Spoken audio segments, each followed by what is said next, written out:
Women make up 70% of the healthcare workforce, but only 20% of its leadership. On Her Story, we'll explore the careers of bold and influential women from Silicon Valley to Capitol Hill and learn how they've overcome the odds. This is Her Story, a program where we explore what's beyond the glass ceiling. Ashley is the Senior Vice President for Public Policy Analysis and Development for the American Hospital Association. She's been with the association for about 20 years. Prior to that, she has the distinction of having worked with the U.S. Senate Committee on Finance and was the policy lead for then Chairman Charles Grassley for Medicare Part A issues. So you clearly know what you're talking about, and the American Hospital Association and all the people in America are grateful for your service and for your leadership. I know you received your Bachelor's of Arts from Bucknell University, I think in English, and then got a master's degree in healthcare administration. I'm going to probe that a little bit, but I want to tell the audience that what I know about you is that you are wicked smart, you're articulate, you're genuine, you're always upbeat. I don't know how you manage to do that. And you have this really amazing ability to listen to many voices, often disparate voices, and try to bring that together in a cogent and cohesive way for policy development. So I think you're just an outstanding leader, and I know we're going to have some fun this afternoon. I'd like to just start out with what do you see from your lens about the healthcare landscape currently, and what do you think we'll be looking at will be the key issues or the key opportunities in the next 3 to 5 years? Sure. And first of all, thank you, Nancy, for that super kind introduction. You are always so gracious, and I can't tell you how much I appreciate this opportunity to speak with you, as well as others who are listening to tell my story. I have been in healthcare for a long time. I think we might even be approaching 30 years now. And I will tell you that we are at a point where I think that there has to be a pivot soon. Coming out of the pandemic, our hospitals have been beaten down financially. They are in the most dire straits that most of them, and granted there's variation here, than most people have seen throughout their careers. And as we all know, the workforce issue is one that's extremely challenging with our workers burnt out. There's violence in the workplace now. There is just a lot of challenges. And so I think that coming down the pike in the future, we really need to maybe take a step back coming out of the pandemic to see how we can change health and healthcare in America. How can we change care delivery and financing to really get to all of those improvements where we can increase access, where we can increase quality, where we can increase patient satisfaction, and then most importantly, decrease the overall cost of care to make it more affordable. So when you think about the 3 or 4 top healthcare issues today, whether they're improving access, lowering cost of care, improving quality, issues like DEI and ESG, will they be the same or different 3 years from now? I hope they're going to be different 3 years from now. I think that we are on a journey and that everything seems to take much longer than you want it to. But I'm already seeing, huge improvements. I mean, first, just the focus on DEI and sustainability and environmental impact allows us to start measuring, which allows us to start improving. And I think that if you can get people to concentrate on certain issues and bring people together to focus on them, then you can really make some changes there. And I will say that this administration has been heavily focused on equity of care. Again, the pandemic really exposed inequities of care. And I think that they have really put this under the lens of a microscope, with Biden administration releasing a lot of requests for information about him building into every aspect of the administration and their proposals and rules and regulations.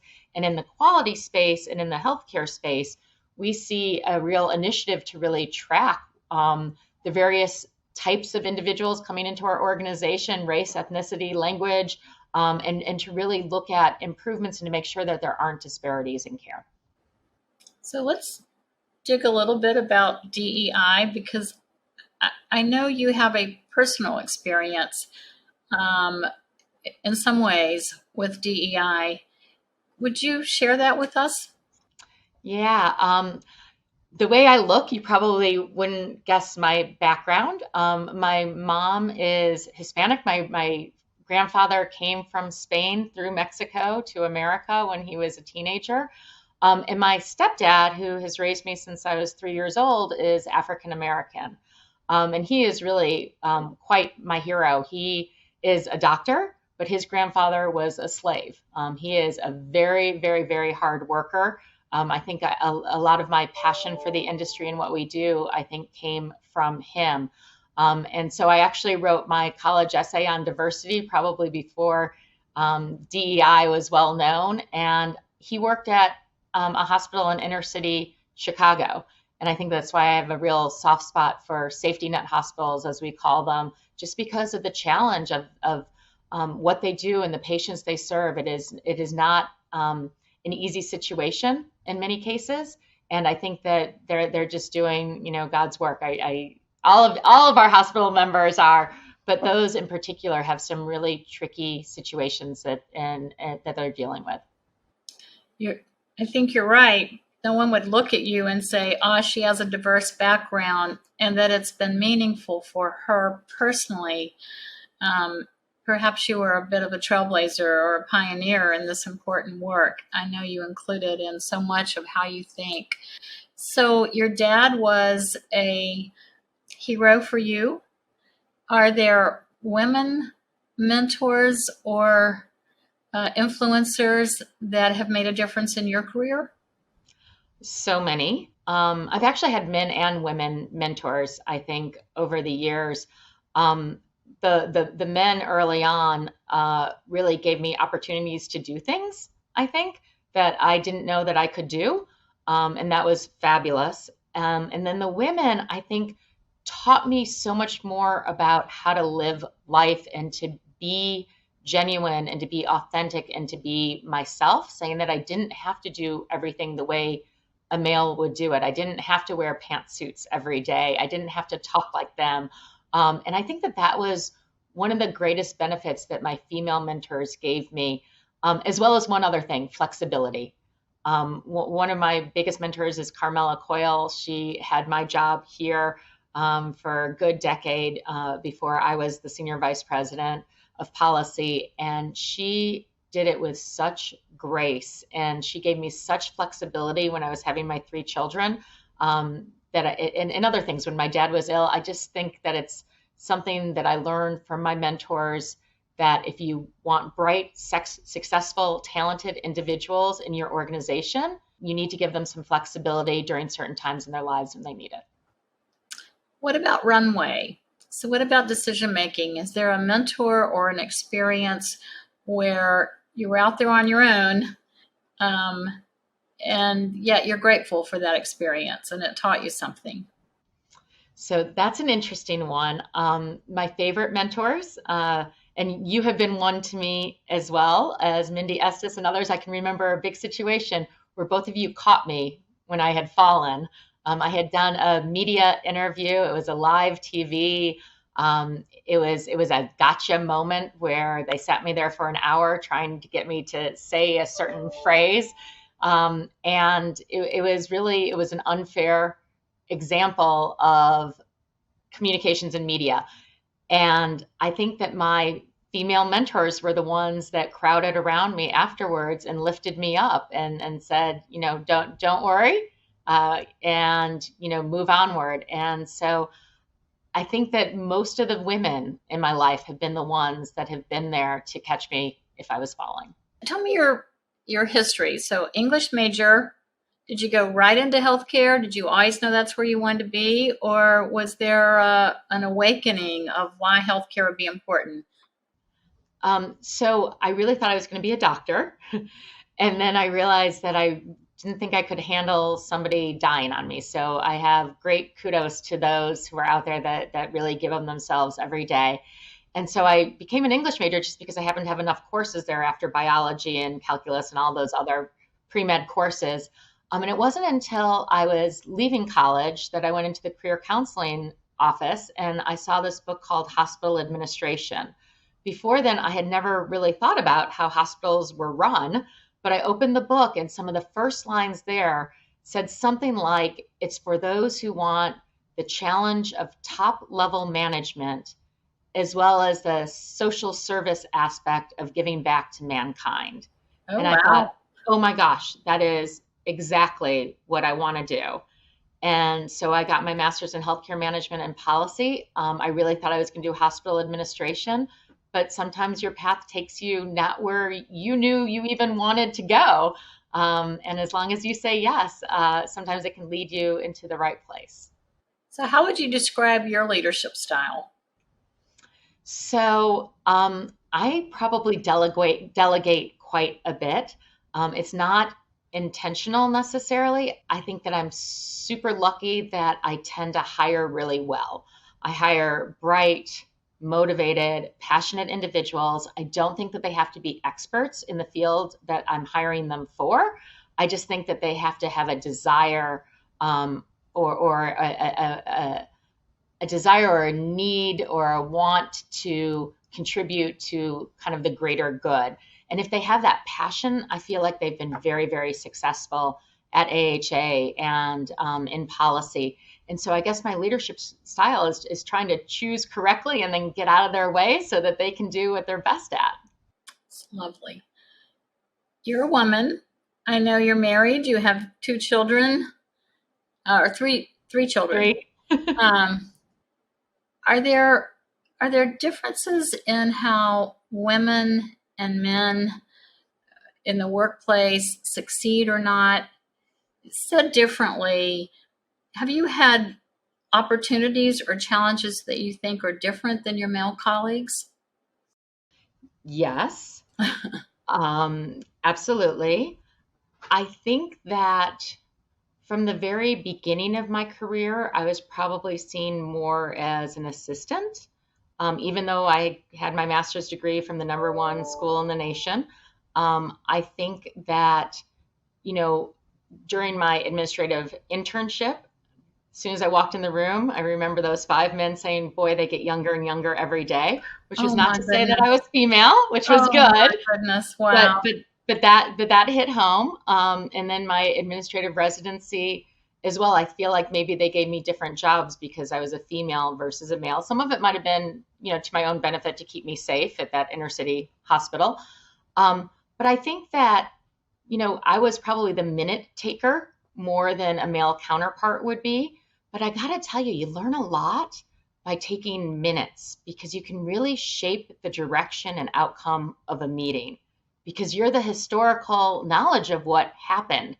So you're able to put your spin on it. And most people don't necessarily pay a ton of attention to them, but you can really create and shape the course moving forward. So while I was treated differently, I really saw it as an opportunity to carve my own path or to make a difference and to really influence those around me more than maybe even my male counterparts were able to do.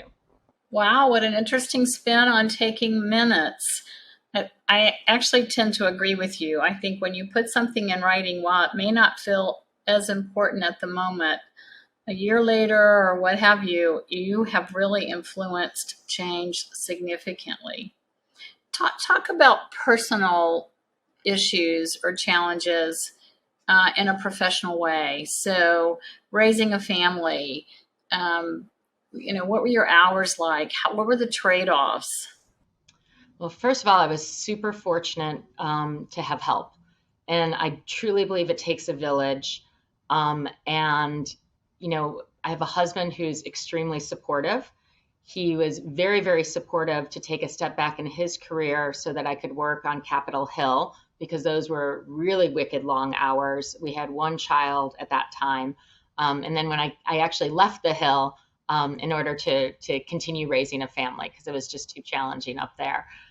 So you make sacrifices. And I will say that my mother-in-law, my sister-in-law, we had two nannies that worked honestly, I had helped 12 hours a day. I know most people can't do this, but I had helped 12 hours a day so that I could raise those kids. When I got home, all I wanted to do was love on them. I didn't want to have to do dishes. I didn't want to have to do their laundry. I really just wanted to be with them and hear what was going on in their lives. But I was super, super fortunate to be able to do that. And I know that we spent more money on them than we did our mortgage, but it was where we chose to place our money in order to do that. But it is true. It's hard, but I think that when I am away or when I'm traveling or when I'm not present, my girls in particular have learned what it is I hope I'm setting an example or a role model for them. They know I work really hard. I hope it has inspired them to work really hard. And I think they know that I want to make a difference. And I think it's inspired them to want to make a difference in life as well. So I really hope that I've been a mentor and role model to them. And that while I am working hard, I hope that in doing so, I'm not neglecting my kids. I'm just raising them to be bigger, better, more independent individuals. I love that. I suspect, however, that it was harder than you maybe you're suggesting, and that you have to create some boundaries sometimes, boundaries at work as well as boundaries at home. Would you agree with that statement? I would absolutely agree with that statement. And it's very challenging to do. And the boundaries sometimes need to get fuzzy because sometimes work calls you and sometimes family life calls you. One of my first mentors, who is a male, his name was Ralph Muller. He was the president of University of Chicago Hospitals and Health Systems. He would leave work at 4:00 to watch his kids' soccer games or basketball games. And then he would be in there Sunday catching up with work. But it was that flexibility. And he always took their phone call. Like family always comes first. It just does. If one of his kids or wife called the office, that was the first call he would pick up. He'd put the other people on hold. And I think that really helped me understand that you can be very successful and not lose the fact that you are a mother or a wife, and make sure that everyone gets the attention that they need. But the barriers, I will say, the weekends are special times, and dinner is a special time in our family. We don't allow devices, and unless it's an absolute emergency, everything can wait half an hour. I love that. So do you have advice for other women, especially young women who are seeking leadership positions? I guess the advice that I would give that at least worked for me is say yes. When people ask you to do things that you don't think that you're qualified to do, just say yes and get exposure and new opportunities and new learnings, because all of it builds upon itself. And I think that will lead to new opportunities in the future. Although I will say, as I say that, now I'm trying to learn how to say no. Because once you say yes to everything, all of a sudden there are a lot of things that you could be doing. And all of a sudden you have to be more targeted. I think where I am in my career, at least right now, is to be more targeted in what I'm addressing, so that I can be successful in those areas specifically. So perhaps that means seek new opportunities, but be intentional about the work that you do so that you can focus and prioritize. Oh, I like that. I like that a lot. One of my opportunities, which people might remember, is I was asked to be project director of Y2K. Do you remember that? Oh, yeah. Turnover. Yes. I knew nothing about IT, absolutely nothing, but it was really project management. And, if somebody gives you an opportunity, I think it's say yes. Say yes if you can, and learn new things. So what piece of advice would you give your young self? I'm super thankful for where I am today. And talking about my younger self, and I've thought a little bit about this because I'm not sure I would have done much differently. Not everything was perfect. I had errors and missteps along the way, but I think that has given me learnings and taught me more about myself. I think what I would probably say is just remain true to yourself. I had some bad advice once upon a time. Again, you need to look like a man, dress like a man, walk like a man, or whatever it was. And I don't think that's right. I think that you have to do things the way that you need to do them, the way that you are. You need to be authentic. You need to be genuine, because I think that carries a lot more weight because people can see through the fakeness. And so that's what I would recommend to people earlier on in their careers, is to just be themselves, be true to themselves. So last question. I love that, by the way, and I think you're right. I think being authentic and true to yourself perhaps is the best advice, along with, learning new things, being curious, and being collaborative. So creating that network and that network of support and taking advantage of it in a way, but then adding to it. And I know you've done that so often for so many others. Can you tell me, so if you're going to write your story, what would the title of it be? Well, now that we've gone down this path, maybe it's Be True to You, so that people would know that as they take their steps, it is, and you're absolutely right, by the way, about collaboration. I have been very fortunate in the relationships that I've been able to develop and the exposure that I have received. And I think that has really propelled me. It's the wind beneath the wings. It's super true. It is super true that, we really can't accomplish anything on our own. So maybe the title would be Better Together. I like that. Yeah. There's a lot of things, and we are better together. My team, and maybe it's because I also work in DC right now on Capitol Hill, and there's so much partisanship right now that I think maybe if we could move forward, we really would be better together. Well, you are an amazing leader. You're doing such important work. I know your husband. I've heard about your children. And I think that you're the whole package, Ashley. And I really appreciate your sharing time with us today. Thank you so much, Nancy. I really appreciated the time with you as well. I miss you. You are such a wonderful leader. And thank you for creating this opportunity for others to share their story and then hear from others. It's a great thing that you're doing. Thank you. Thank you.